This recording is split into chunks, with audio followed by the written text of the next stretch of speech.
Thank you for watching today. This is Kinnear. Welcome to another Starfield video. This video is the second part of the ammunition guide. In this video, I break down the cost per batch of each ammunition type, identify which ammunition you should be making, which ammunition you never want to make, and the best way for players just starting out to get the best guns and have ammunition for them. So let's get started. So in our last video, we broke down how to train to make ammunition, and then I also produced a table and put this up here. This is the same table I had before that shows how many resources are required for each type of ammunition. Now what I've done in this one, this is a short video, is just to look at which ammunition types are probably worth making and which ones you can safely ignore or save yourselves the money and time and effort. Before I move on to the ammunition types, I do want to talk about Starfield guns a little bit. If you've played for a bit, you've probably noticed that some guns are not available when you're at lower levels. They don't drop from enemies, and they aren't offered for sale by vendors. So as we play the game and level up, we get new guns, and that's great. There are exceptions to the strict level limits though. For example, if you do the Empty Nest quest on Aquila, you can get a very nice bridger called the Ashta Tamer. If you do the UC Vanguard quest line, you can get access to purchase a negotiator even before you hit the level limit that would make it available at other vendors. So at almost every vendor, there are rare weapons early in the game. Some of those are very expensive and you may not have the money early on. However, you'll also notice there's a pattern like this with ammunition. It's slightly different though. At times you can buy ammunition for guns that you don't have access to yet, or you can find ammunition for guns that you don't have access to yet. But there's also situations where ammunition for guns that you have access to is very hard to find. The obvious one that comes to everyone's mind usually is the 40mm XPL ammunition, the explosive rounds. And that means that wherever you go, vendors or drops in points of interest, you're probably going to be looking for special ammunition and maybe even hoarding some of it early on, even if you don't have a gun you can use it on.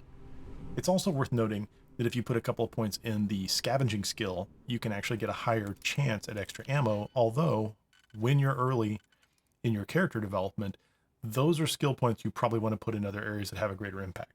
Anyway, the reason I bring up the guns is because something I've noticed when I've leveled my characters, and it's that there are certain guns that drop or that I find available that I tell myself, I don't like those guns.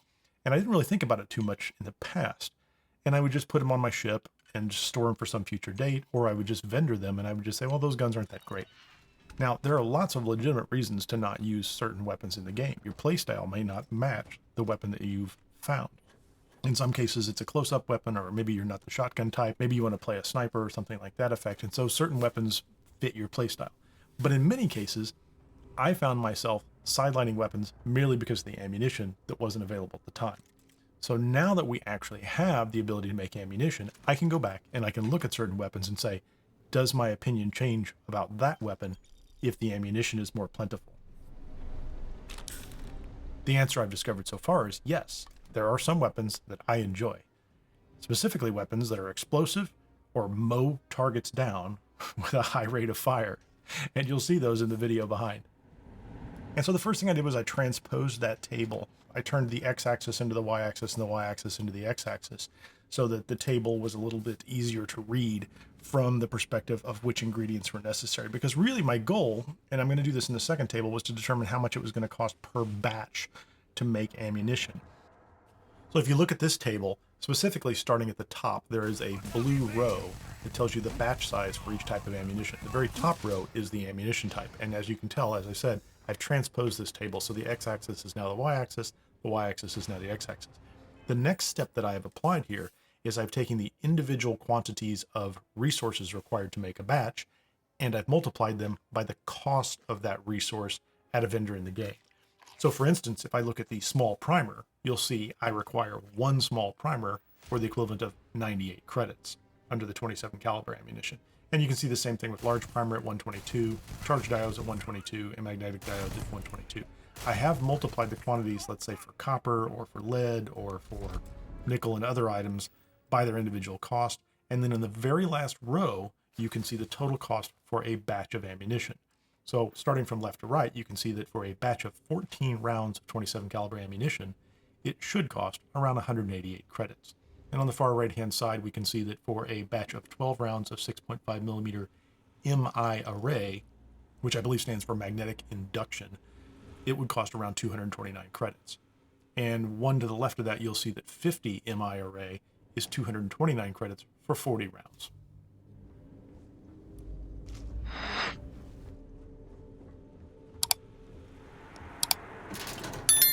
So the next thing I did was I actually visited 26 different vendors in the game, and I probably didn't hit every vendor that I could hit.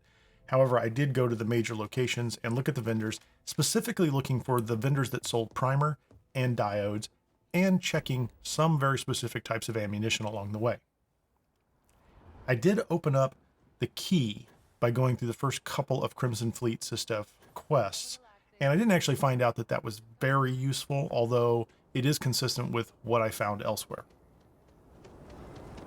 Now, the first thing that I'll point out is that there are two primary types of vendors that are selling the ammo crafting resources, and those are weapon vendors and the trade authority.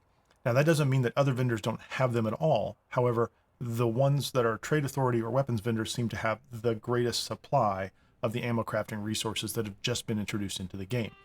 And there's one other thing I'll note is places like Core Kinetics, which sells almost exclusively, or I believe exclusively, magnetic induction weapons, only had diodes. They didn't have primers, which seems consistent with the fact that they don't sell any guns that would use any ammunition that could be built with primers.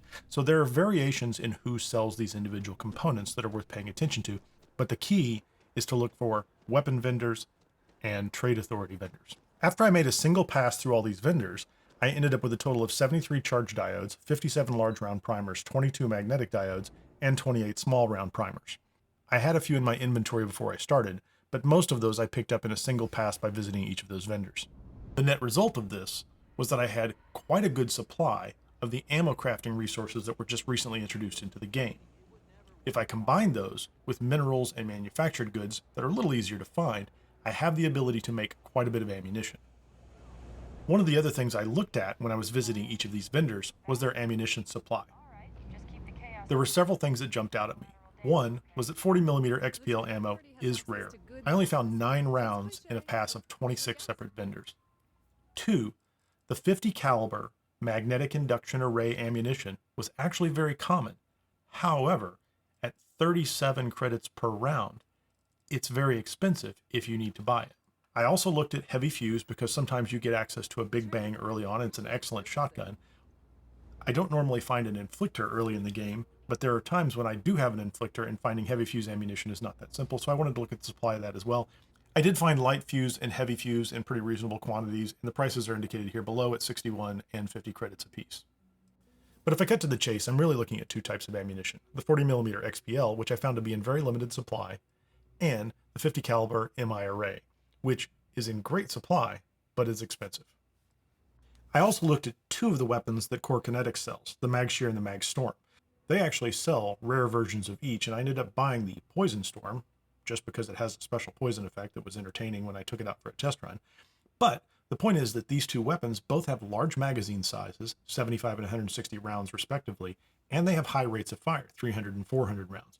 The problem that introduces, especially for a low-level character that doesn't have a lot of cash, is that the cost per magazine is pretty high. It costs 2,775 credits to fill up a single magazine for the Mag Shear, and almost 6,000 credits for a single magazine of the Mag Storm. And frankly, at that rate of fire, you're going to go through it pretty quickly, and you can't really use it for much of the content that you're going to be facing. So if you want to load up on 1,000, 1,500, 2,000 rounds of ammunition, you're going to spend a significant amount of money. So much money that it might actually impede your ability as a low-level character to upgrade your ship or even buy an apartment at that point in time. So the last thing I wanted to look at was the cost to manufacture a round versus the cost to buy a specific round. And I made one more table just with that information in it, and I sorted that based on the far right-hand column, which is the difference between the cost to manufacture versus buy. The first item in the list is the 50 caliber MI array, and it actually cost 85% less to make a single round of this than it costs to buy a single round. So while there is a lot of supply for this particular type of ammunition available in the game, the price is considerably higher compared to what it would cost you to make it yourself. If you look at the very bottom of the list, you'll see the exact opposite, which is the 40mm XPL rounds, which are very difficult to find in the game. There's very limited supply. However, to manufacture them will cost you 183% of the price that you can buy them at when you can find them. Everything else falls in the middle. So you can look at other forms of ammunition and say, okay, I might be able to make this one somewhat less expensively than it cost me to buy it, but there's lots of quantity available, so I would never really want to make this. I think the one that jumps out for most of us at this point in time would be like 7.77 millimeter caseless. That ammunition is all over the place and it's expensive to make. So you're probably not going to find yourself in a situation where making that ammunition on a regular basis is useful in any way, shape, or form. However, if you look at the rest of the list, you may find yourself in a position where heavy particles is something you want to make at some point in time. I know at some point in time finding ammunition for the old Earth hunting rifle, especially early on when it's one of the few sniper rifles that are available to you, has been challenging. So the ability to make 9x39 millimeter ammunition is quite useful. At the end of all this analysis, I still come back to this basic idea. I like guns that make things blow up. I like guns that mow things down in a hail of bullets. With about 50,000 credits on hand, I was able to go to Core Kinetics and buy the Poison Storm for 43,000 credits, and then make myself 1,500 rounds of 50 MI array ammunition, and walk out the door ready to go take on some content. If I didn't want to actually buy a weapon there, it's pretty easy to steal weapons off the shelf, run around the corner, and fast travel out to your ship, and then clear up your bounty later. In either case, as a relatively low-level character, if I have money or don't have money, I now have access to a very powerful weapon early in the game.